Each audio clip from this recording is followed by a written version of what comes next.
기도하겠습니다. 살아계신 하나님 아버지, 우리 은혜 찬양대의 귀한 찬양을 받아주신 것 감사를 드립니다. 이 찬양의 고백처럼 우리의 삶 가운데에 호흡이 있을 때마다 주님을 찬양하며 언제나 영원토록 주님을 찬양하는 주의 귀한 찬양대와 우리 백성들이 되기를 간절히 소망합니다. 주여, 또한 우리 이삭과 리브가의 찬양을 받아주시니 감사합니다. 함께 그 찬양의 은혜의 포문을 열게 하시고 그 찬양이 울려 퍼질 때마다 우리의 삶의 문제들이 해결되게 하여 주옵소서. 우리 함께 드리는 모든 예배자들 주님께서 주관하여 주시사 이 시간 감사의 고백이 흘러넘치는 시간 되게 하여 주옵소서. 감사드리며 우리 구주 예수님의 이름으로 기도드립니다. 아멘. 우리 오늘 설교 전에 영상 한 편 먼저 보도록 하겠습니다.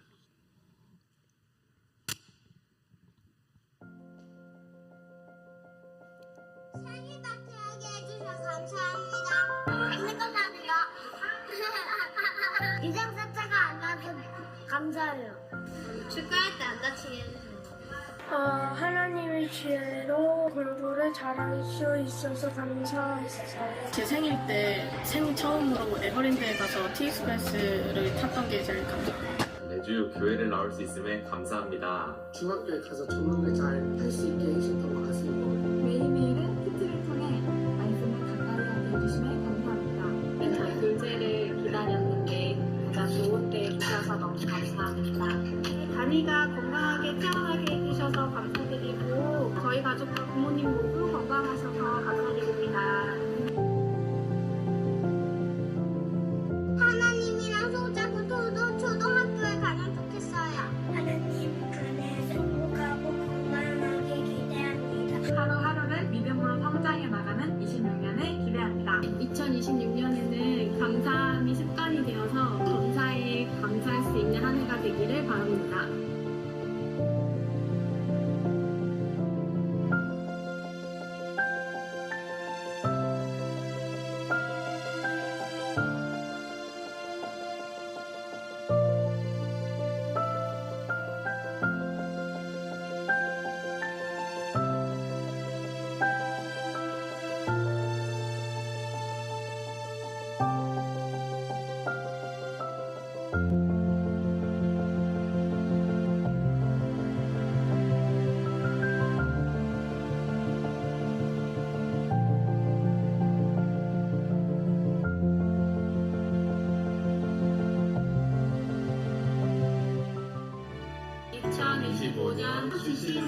감사합니다.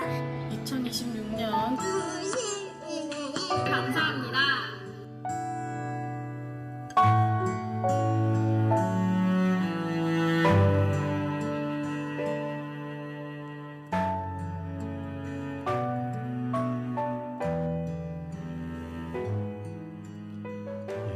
다시 한번 우리 하나님께 감사의 박수를 내드릴까요? 주님 감사합니다.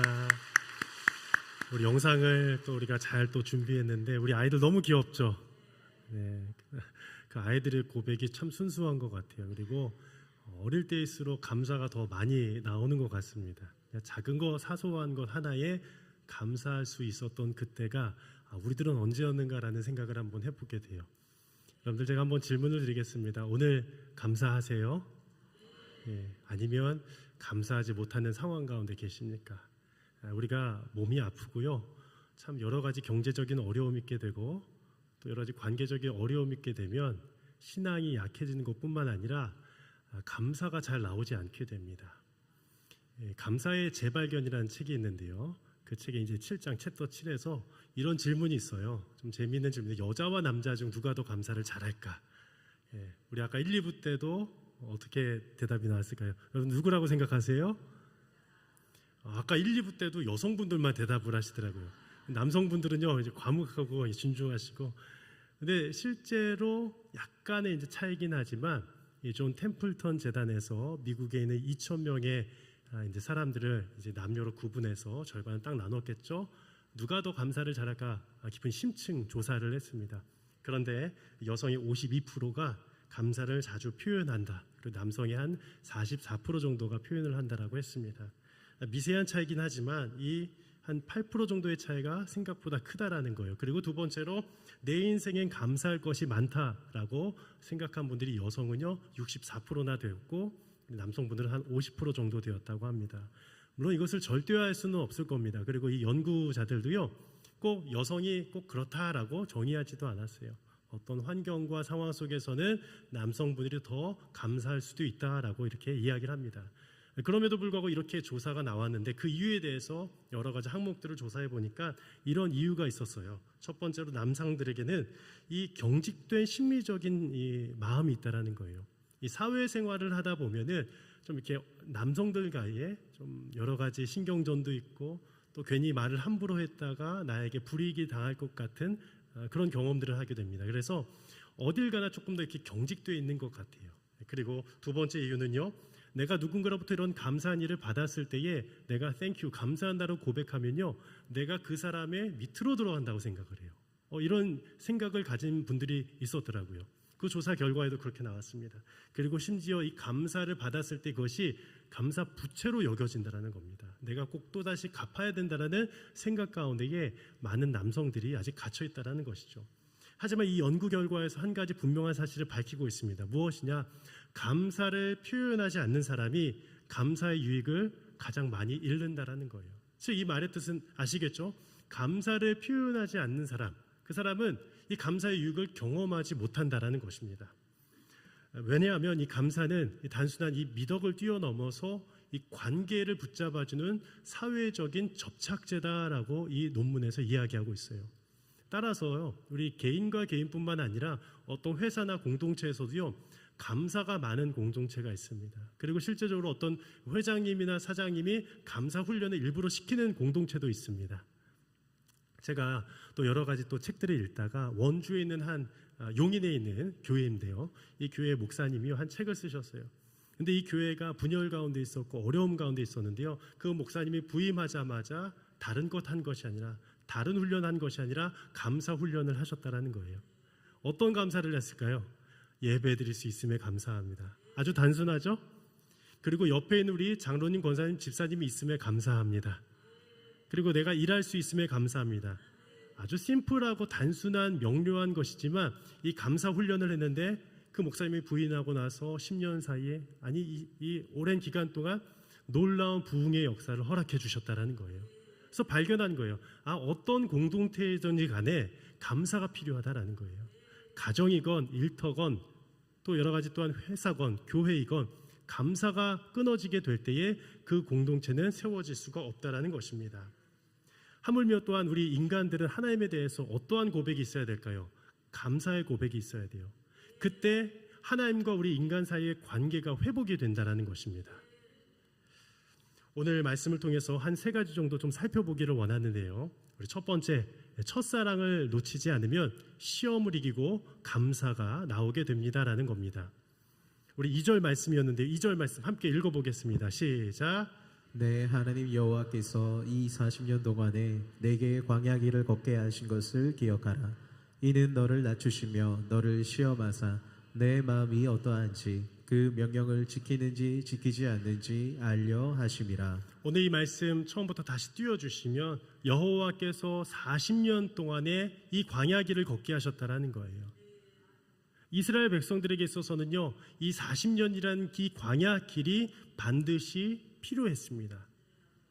하나님께서는요, 이것을 심판으로 표현하기도 했지만 사실 이것의 영적인 깊은 의미를 따져보면 이 가운데서 진정으로 하나님께 나아가고자 하는 하나님의 마음을 깨닫게 돼요. 우리 2절 중반부에 이렇게 기록되어 있습니다. 이는 너를 낮추시며 너를 시험하셨다라고 기록이 되어 있습니다. 시험하신 이유는요, 심판하시고자 함이 아니라 내 마음이 어떠한지를 알기를 원하셨다라는 거예요. 그리고 하나님의 율법을 지키는지 아니 지키는지 알기 위해서 이 시험을 주셨다라는 겁니다. 여러분들 우리 인생길 가운데서도요, 이 광야길 가운데서도 하나님이 테스트, 시험을 주실 때가 있습니다. 근데 그 시험을 통해서 하나님은 무엇을 발견하시느냐? 우리의 입술 가운데에 감사가 있느냐, 감사가 있지 못하느냐를 하나님이 날마다 보고 계신다라는 것이에요. 이스라엘 백성들은요, 처음부터 감사하던 존재들이 아니었습니다. 아마 그들의 이 인생길 가운데에 이 성경 말씀 가운데 나온 것들을 보게 되면 오히려 원망과 불평이 많았음을 보게 됩니다. 먹을 것이 없어서 불평했고요. 마실 것이 없어서 원망했습니다. 심지어 먹을 것 만나를 주셨음에도 불구하고 불평을 했어요. 그것이 이스라엘 백성들의 영적인 습관이 되었습니다. 그래서 하나님은 그것을 깨부수시고자 이 말씀을 허락해 주신 거예요. 다시금 그 가나안 땅 약속의 땅으로 들어가기 전에 이 모세를 통하여 너희들의 마음이 어떠한지, 믿음이 있는지, 감사의 마음이 있는지를 하나님께서 보시기를 원하셨다라는 겁니다. 따라서 광야는 심판이 아니라 회복의 자리입니다. 버림이 아니라 양육의 자리가 되었고요. 원망 많던 백성이 바로 감사를 배울 수 있는 자리가 되었다라는 것이에요. 한번 우리들의 인생을 한번 되돌아보았으면 좋겠습니다. 여러분들 인생을 되돌아보는데 고난길이 많으셨죠? 힘든 일이 많으셨을 겁니다. 그때마다 하나님은 우리 입술 가운데에 감사가 있는지 없는지를 살펴보셨다라는 거예요. 또 하나님을 향한 이 첫사랑이 다시 시작되기를, 그리고 감사가 회복되기를 원하셨다라는 겁니다. 그래서 이 감사는 이라는 이 정의를요 함께 한번 고백해 봤으면 좋겠습니다. 시작. 감사는 환경에서 나오는 감정이 아니라 하나님과의 사랑의 관계에서 나오는 영적 열매입니다. 너무나 중요합니다. 감사는요 환경에서 오지 않습니다. 지금 내가 어떤 가정 안에 문제가 있습니다. 그런데 거기서 감사할 수 없어도요 그 환경을 보면서 내가 감사할 수 없어 원망스러워 불평하는 것이 아니라 하나님과의 그 첫사랑의 관계가 회복될 때에, 회복이 될 때, 믿음이 회복될 때에 그때 우리의 입술 가운데에, 삶 가운데에 감사가 회복된다라는 것이에요. 두 번째입니다. 두 번째는 믿음의 눈이 열리게 되면 감사하지 못하는 환경 속에서도 감사할 수 있게 된다는 것이에요. 여러분들 감사할 조건이 없다라고 했어요. 그렇죠? 그런데 이것을 감사할 수 있는 눈을 어디서 얻게 되느냐? 오늘 3절 말씀 가운데 기록하고 있는데요. 우리 함께 다시 한번 읽어볼까요? 시작. 너를 낮추시며 너를 줄이게 하시며 또 너도 알지 못하며 내 조상들도 알지 못하던 만나를 내게 먹이신 것은 사람이 떡으로만 사는 것이 아니요 여호와의 입에서 나오는 모든 말씀으로 사는 줄을 내가 알게 하려 하심이니라. 이 40년 동안에 내 의복이 헤어지지 아니하였고 내 발이 부르트지 아니하였느니라. 하나님께서는 너를 낮추시고 너를 줄이게 하신 이유에 대해서 분명히 기록합니다. 무엇으로만 사는 것이 아니요 떡으로만 사는 것이 아니요 무엇으로 산다고요? 여호와의 입에서 나오는 모든 말씀으로 살기 위해서, 이것을 깨닫게 하기 위해서 우리를 광야 가운데로 초대하셨다라는 거예요. 그리고 그것이 믿음의 눈이 열리게 될 때에 바로 하나님의 말씀이 들려지게 되고 깨닫게 되고 그때에 그 믿음의 눈이 열릴 때에 감사의 고백이 진정 나올 수 있게 된다는 겁니다. 또한 어떠했습니까? 옷이 헤어지지 아니하였습니다. 옷이 헤어지다라는 말 아시죠? 여러분들 옷을요 우리가 1년에 몇 벌을 구입을 합니까? 많이 구입을 하실 거예요. 근데 이 당시에는요 옷이요 단벌이었습니다. 그냥 빨아서 입고 빨아서 입었어야 돼요. 그런데 그때에 헤어지지 아니했던 그 40년 기간 동안 헤어지지 아니했다는 것은요 기적이거든요. 우리가 애굽에서의 10가지 이 기적만을 생각하게 되는데 이 광야 가운데서 이 출애굽 후의 기적들을 우리가 잊을 때가 많아요. 애굽에서의 기적만이 아니라 이 광야 가운데서 일어났던 옷이 헤어지지 않는 것도 하나님의 놀라운 기적인 줄을 믿습니다. 그리고 세 번째로 발이 부르트지 아니었다고 합니다. 보시면 요즘에 많이 발이 불편하신 분들 계세요. 걷는 게 힘드신 분들이 있어요. 그런데 오늘 말씀해 보면 이 출애굽 이후에 이런 이 세대들이 발이 부르트지 아니었다는 거예요. 아프지 아니한 것이에요. 누구는 아팠겠죠. 오늘 말씀은 근데 분명히 기록합니다. 그 발이 또 회복이 되는 거예요. 그 발이 낫게 되는 거예요. 부르트지 아니한 거예요. 바로 그것이 바로 하나님의 보호하심이라는 겁니다. 따라서 이 감사는요 어떤 조건과 환경에서 오는 것이 아니라 믿음의 눈에서 온다라는 거예요. 우리가 환경을 이렇게 눈으로 바라보게 되면은 이런 원망이 나옵니다. 왜 이렇게 만나가 맛이 없지? 별로야. 우리 집에서도 이런 고백을 하는 분들 있지 않아요? 아내가 열심히 밥을 차려줬는데 여보 왜 이렇게 밥맛이 없어? 상처받아요. 상처. 그리고 좀 더 좋은 옷 입으면 얼마나 좋아. 맨날 똑같아. 우리 젊은 여성분들은요 옷 사입는 게 되게 중요하거든요. 그렇죠? 이쁜 옷 사야 되고요. 트렌드에 맞춰야 되잖아요. 누군가는 더 이뻐 보여요. 그럼 나도 사고 싶어요. 맨날 걸어가는 인생에 이젠 좀 쉬고 싶어. 이런 여러 가지 감사가 아닌 여러 가지 원망과 한숨과 불평이 우리 삶 가운데 고백되어질 때가 있다는 것이에요. 하지만 믿음의 눈으로 보면 이렇게 고백될 수 있다는 거예요. 여전히 나를 먹여주셨구나. 지금까지 옷이 헤어지지 않았구나. 나의 발을 지켜주셨구나. 하나님이 나를 놓지 않으셨구나. 이 고백으로 나아갈 수 있다는 겁니다. 따라서 믿음은 우리의 영혼이 환경에 매몰되지 않도록 지켜주고요. 그 환경 속에 숨겨진 하나님의 손길을 발견하게 한다는 것이에요. 이런 하나님의 손길을 발견하시기를 진심으로 축복합니다. 미국의 크리스천 잡지 가운데 더 배너라고요. 아주 역사와 전통이 깊은 기독교 잡지가 있습니다. 여기에 이제 여러 가지 추수감사절에 적혀져 있던 실제 간증문을 제가 몇 가지를 소개해드리고자 합니다. 한 성도님이 계셨는데요. 크론병을 알고 계셨습니다. 크론병 아시죠? 요즘에는 이 질병이 아이들한테도 있는데 이 장이 염증성 질환 때문에 잘 먹지도 못하고 계속 설사하고 막 체중이 감소하고 심지어는 장 폐색도 발생하고 몸이 아픈 것만 아니라 막 육체도 아픈 거예요. 그런데 이 여인이 갑작스럽게 수술을 2번이나 하게 된 겁니다. 그런데 그녀는 이 수술 가운데서도 이 아픔이 완치되지 않고 그 과정 가운데 있음에도 불구하고 이런 고백을 올려드렸습니다. 수술실로 들어가는 그 순간에도 이상하게 마음에 평안이 있었습니다. 내 생명이 하나님의 손안에 있다는 확신 때문이었습니다. 그녀가 이런 고백을 올려드렸어요. 그리고 뿐만 아니라 자신을 기도해 준 사람들이 있었다는 것을 고백합니다. 중보자들이 있었습니다.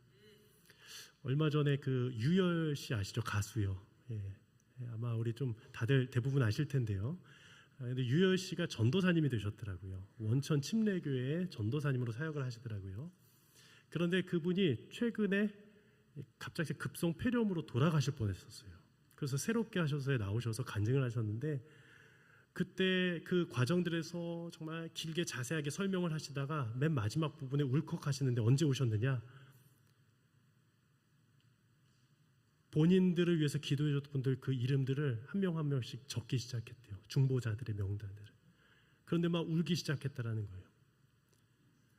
그 유열 씨의 상황이라면 울 수밖에 없을 것 같아요. 그 죽음 앞에 놓여졌는데 살 수 없는 그 상황 속에서 많은 이들이 나를 위해서 살려달라고 기도하는 그 기도가 모여졌을 때 얼마나 감사하겠습니까? 그래서 막 울먹이면서 간증을 하시더라고요. 중보자들이 있어서 감사한 거예요.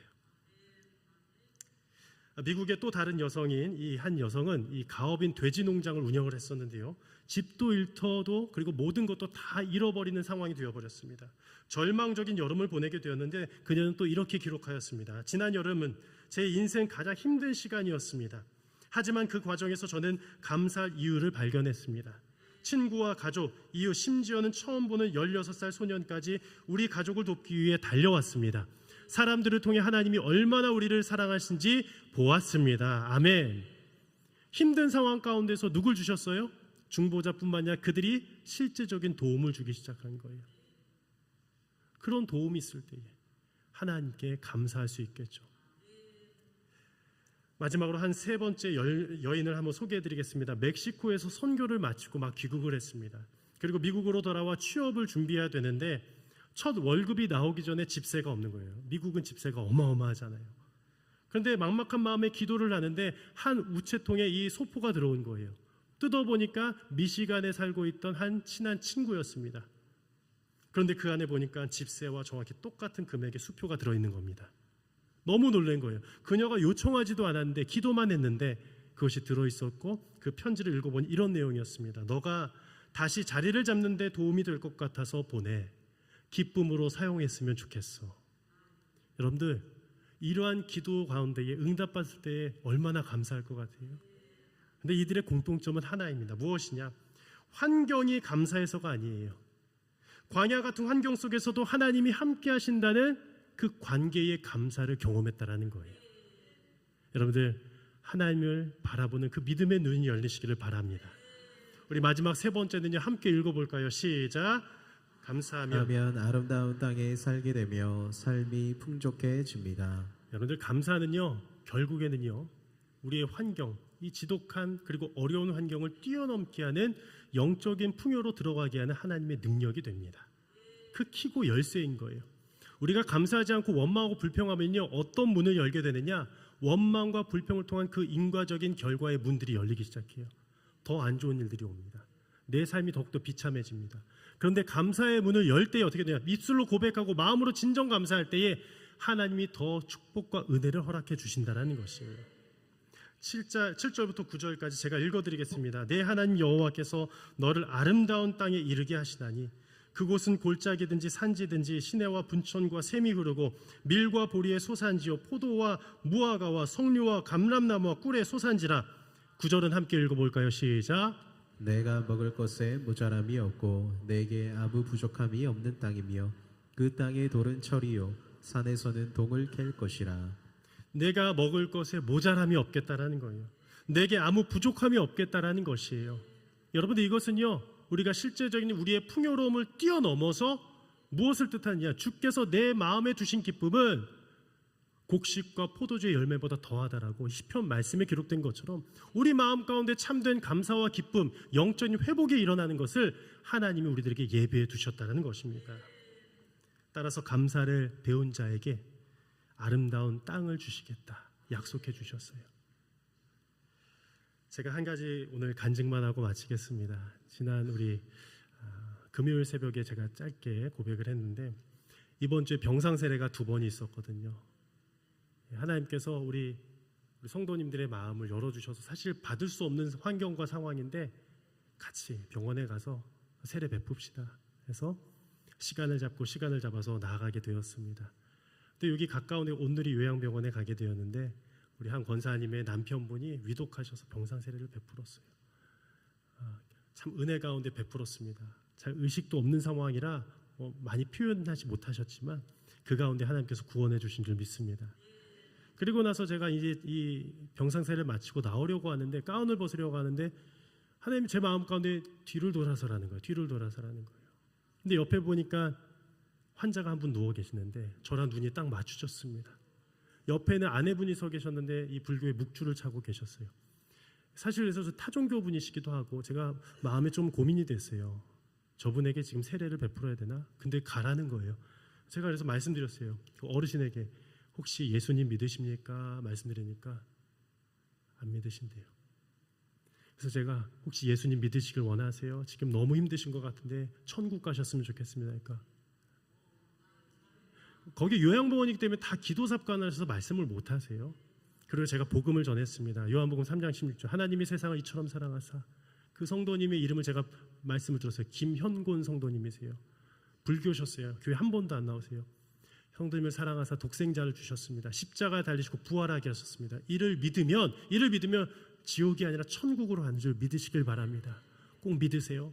그리고 저는 병상 세례 때마다 이 말씀을 드려요. 2차 세계대전에 의무병뿐만 아니라 군목들이 있었습니다. 군목들은 죽어가는 환자들에게 가서 그 운디드에게 가서 복음을 전했다라는 거예요. 그때 평생의 삶이 주님을 떠나 있었어도 마지막 그 순간에 주님을 영접할 때에 하늘로 옮겨짐을, 천국으로 옮겨짐을 믿으시기를 바랍니다.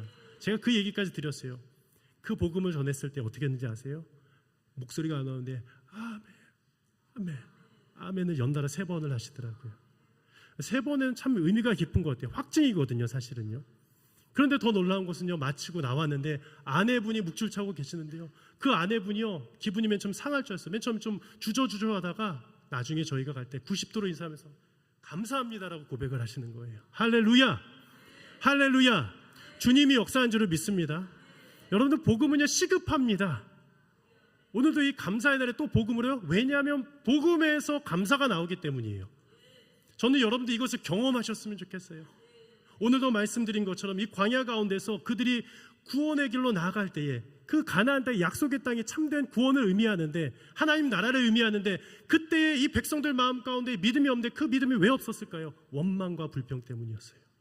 왜 우리 교회는 여기 있어? 왜 이렇게 힘들어? 그런데 우리 교회는 한 분도 없는 줄 믿습니다. 감사로 바뀌어야 될 줄 믿습니다. 감사로 바뀌시기를 바랍니다. 그때 어떻게 되냐? 한 영혼도 구원해 주시고, 그 가정이 살아나게 하시고, 회사가 살아나게 하시고, 우리 교회가 하나님 나라를 온전히 맛보게 될 줄을 믿으시기를 바랍니다. 그 믿음을 가지고 우리 함께 이 찬양으로 나가길 원하는데요. 우리 함께 이 찬양 가사를 잘 기억하면서 우리 함께 고백하기를 원합니다.